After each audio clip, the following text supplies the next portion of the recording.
காசாவை மீண்டும் முழு கட்டுப்பாட்டிற்குள் கொண்டு வந்த ஹமாஸ். சட்டம் ஒழுங்கு போக்குவரத்தை கட்டுப்படுத்தும் ஹமாஸ் போலீஸ். 15 மாதங்கள் உண்மையில் போர் நடைபெற்றதா என்று அமெரிக்க பத்திரிகை கேள்வி. தூய்மையான நேர்த்தியான சீருடைகள், புதிய வெள்ளை நிற ஜீப்புகள், கம்பீரமான துப்பாக்கிகளுடன் போர் நிறுத்தம் அறிவிக்கப்பட்ட சில நிமிடங்களில் திடீரென்று வெளிப்பட்ட ஹமாஸ் போராளிகளை கண்டு உலகம் மட்டுமல்ல காசா மக்களே வியப்பில் திகைத்து விட்டனர் என்று வர்ணிக்கிறது ஃபர்ஸ்ட் போஸ்ட் என்ற இணையதளம். இஸ்ரேலின் 15 மாத கால போரில் அந்த அமைப்பின் ஹமாஸ் அமைப்பின் முக்கிய தலைவர்கள் தளபதிகள் கொல்லப்பட்ட நிலையிலும் இன்னும் அந்த அமைப்பு எப்படி கட்டுக்கோப்பு குலையாமல் உள்ளது என்று அந்த இணையதள கட்டுரை கேள்வி எழுப்புகின்றது.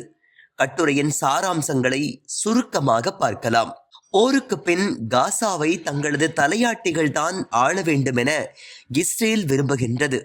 மஹ்மூத் அப்பாஸின் பாலஸ்தீன அத்தாரிட்டி தாங்கள்தான் காசாவை ஆள வேண்டும் என்று விரும்புகின்றது. அமெரிக்காவும் அதன் நட்பு நாடுகளும் கூட அப்பாஸையே காசாவின் ஆட்சியாளராக்க நினைக்கின்றனர். காரணம், அப்பாஸ் அவர்களின் விருப்பத்திற்கு ஏற்ப செயல்படுவார். ஆனால் காசா மக்கள் என்ன விரும்புகின்றனர் என்பதே இங்கு கேள்வி. இது குறித்து அமெரிக்க இராணுவ உள்துறை ஆய்வாளர் மிக்கேல் மில்ஸ்டீன் நியூயார்க் டைம்ஸ் பத்திரிகைக்கு அளித்த பேட்டியில் கூறும் போது, ஹமாஸ் முன்பு இருந்த பலத்தில் இப்போது இல்லை. ஆனால் ஹமாஸ் தான் ஒட்டுமொத்த காசாவின் பிரதிநிதி என்பதில் யாருக்கும் சந்தேகம் வேண்டாம். காசாவின் இறையாண்மை அவர்கள் கையில் தான் உள்ளது. போர் நிறுத்தம் அறிவிக்கப்பட்ட உடனேயே அவர்கள் முன்பு இருந்தது போன்று காசாவின் நிர்வாகத்தை கவனிக்க தொடங்கிவிட்டனர்.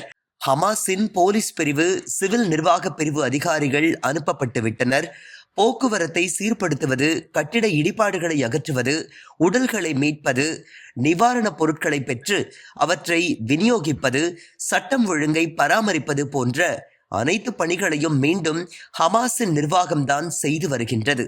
இதனை பார்க்கும் போது 15 மாதங்கள் போர் நடைபெற்றதா இல்லையா என்ற கேள்வி எழுகின்றது. ஹமாஸை தவிர வேறு நிர்வாகத்தை காசா மக்கள் விரும்புவது போல் தெரியவில்லை என்று கூறியுள்ளார். ஹமாஸ் அமைப்பின் ஒரு பிரிவினர் போரில் ஈடுபட்ட நிலையில் கணிசமானவர்கள் ஆயுதங்கள், கார்கள் மற்றும் தங்களுக்கு தேவையான கருவிகளுடன் 15 மாதங்கள் சுரங்கங்களில் தங்கியிருந்து தற்போது வெளிவந்திருக்கலாம் என நியூயார்க் டைம்ஸ் கருத்து தெரிவித்துள்ளது. இந்த வீடியோவை உங்களுக்கு வழங்கியது www.aliaonlinestore.com. இந்த இணையதளத்தில் நீங்கள் ட்ரை ஃப்ரூட்ஸ், நட்ஸ், அதே மாதிரி குழந்தைகளுக்கு தேவையான டாய்ஸ் உள்ளிட்ட பல பொருட்களை நீங்கள் வாங்கிக்கலாம். ஒரு தடவை இந்த இணையதளத்தை விசிட் பண்ணி பாருங்கள்.